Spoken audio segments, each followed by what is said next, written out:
Anda kembali di Ainis Pagi pemirsa, 155 orang yang diduga peserta aksi 18.12 ditahan karena membawa senjata tajam dan narkoba. Ya, sementara 22 peserta dinyatakan reaktif COVID-19 usai uji rapid test di kawasan Monumen Nasional.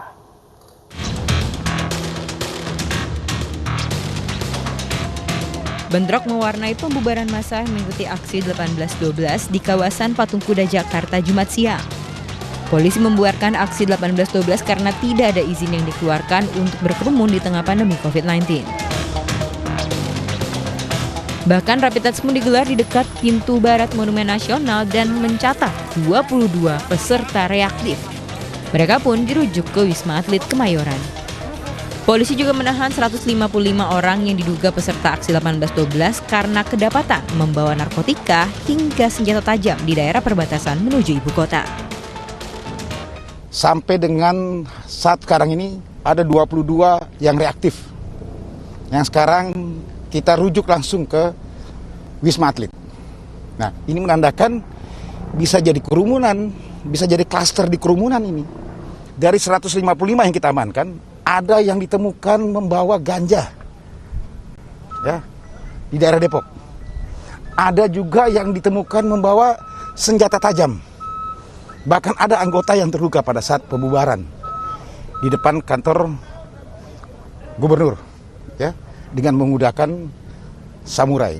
Nah, ini semuanya menandakan bahwa memang apa yang sudah kita sampaikan, operasi kemanusiaan. Kemudian kalau tidak diindahkan lagi, kita akan laksanakan operasi penegakan hukum.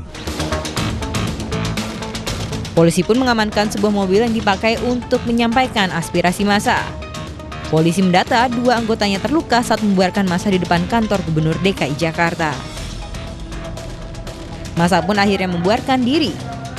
Aparat gabungan TNI Polri pun melanjutkan operasi justisi di sejumlah akses ruas jalan menuju Jakarta untuk mencegah kerumunan massa. Dari Jakarta, Tim Liputan iNews melaporkan. Sementara itu pemirsa, tidak hanya di ibu kota, massa 18.12 juga menggelar aksi di Purwakarta, Jawa Barat. Mereka melakukan long march sehingga sempat menyebabkan jalan arteri Jakarta-Bandung dan sebaliknya tak dapat dilalui. Massa dari berbagai organisasi Islam memadati ruas Jalan Veteran Kabupaten Purwakarta, Jawa Barat.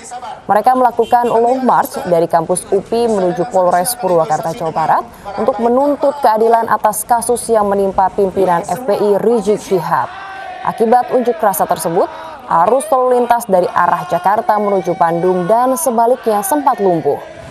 Polisi pun kemudian meminta pengunjuk rasa berorasi di samping Polres Purwakarta agar tidak mengganggu arus lalu lintas. Satu komando, tidak usah ricu. Kita ke perkembangan kasus penembakan Laskar FPI, pemirsa. Penyidik Bareskrim Polri memeriksa saksi baru penembakan yang menewaskan 6 anggota Laskar FPI. Saksi yang diperiksa adalah ahli pidana dan ahli balistik. 15 saksi baru penembakan yang menewaskan 6 anggota Laskar FPI hari ini diperiksa Bareskrim Polri di lokasi penembakan. Dari saksi yang diperiksa diantaranya adalah ahli pidana dan ahli balistik. Sebelumnya wartawan senior Edi Mulyadi diperiksa penyidik Bareskrim terkait video investigasi penembakan 6 anggota Laskar Front Pembela Islam di Tol Cikampek kilometer 50 Karawang, Jawa Barat. Sebelumnya video tersebut diunggah Edi melalui kanal media sosial miliknya. Dengan didampingi tim kuasa hukumnya, Edi mengaku tidak mengetahui detail pemeriksaan dirinya sehingga tujuan kedatangannya masih bersifat klarifikasi. Nggak ngerti, kita makanya mau datang nih. Ini komandan kita nih, Bang Abdullah Katiri. Gitu. Kan juga sempat tidak hadir, itu kenapa Bang? Saya udah kasih pemberitahuan ke penyidik, saya berhalangan ada kegiatan lain. Jadi kalau kalian ada yang tulis, ada yang bilang mangkir, aduh jangan gitulah ya. Sama-sama, kan wartawan juga, jangan gitu-gituin. Edi diperiksa polisi lantaran membuat dan mengunggah video yang direkam langsung dari TKP Tol Jakarta Cikampek kilometer 50. Dalam video tersebut, Edi mengaku dirinya mendapat keterangan dari saksi kunci terkait peristiwa baku tembak polisi dengan anggota Laskar FPI yang sedang mengawal Rizik Syihab. Tim kedokteran forensik Rumah Sakit Polri Kramat Jati Jakarta Timur memenuhi panggilan Komnas HAM Kamis 17 Desember 2020. Pemanggilan tim dokter yang mengotopsi 6 jenazah Laskar FPI untuk mengungkap kasus penembakan. Tim Liputan iNews melaporkan. Pemirsa, Bareskrim Polri sudah menggelar rekonstruksi tewasnya 6 anggota Laskar FPI di wilayah Karawang, Jawa Barat pada 14 Desember lalu. Rekonstruksi pun dihadiri Komnas HAM dan Kompolnas.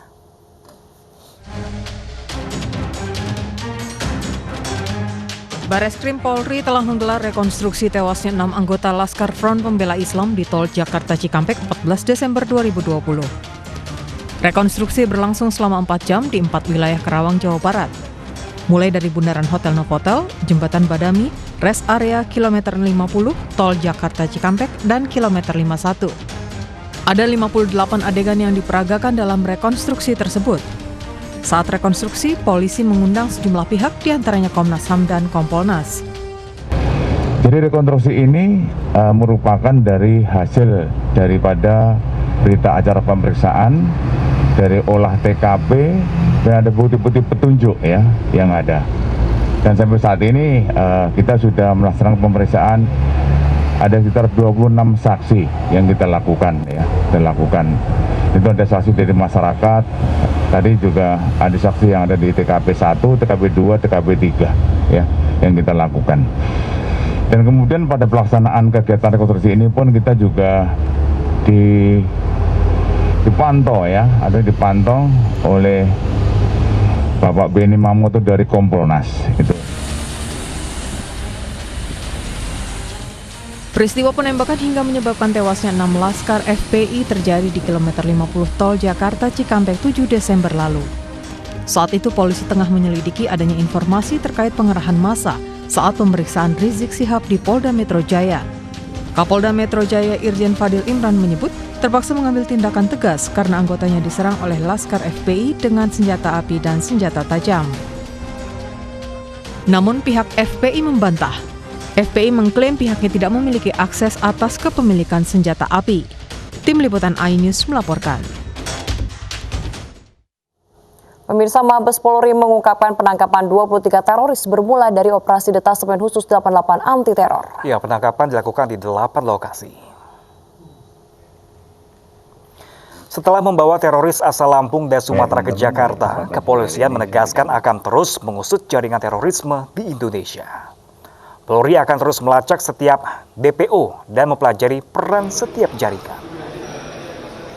Penangkapan itu diawali dengan adanya informasi ya, yang diterima oleh Densus yang sudah dievaluasi berkaitan dengan beberapa orang-orang yang sudah kita lakukan penangkapan sebelumnya, gitu ya, dan juga adanya DPO yang sudah lama berkaitan dengan DPO Bom Bali 1, gitu ya.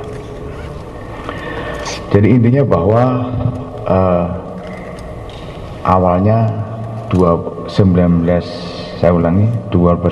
orang gitu ya, tersangka teroris ditangkap di Lampung.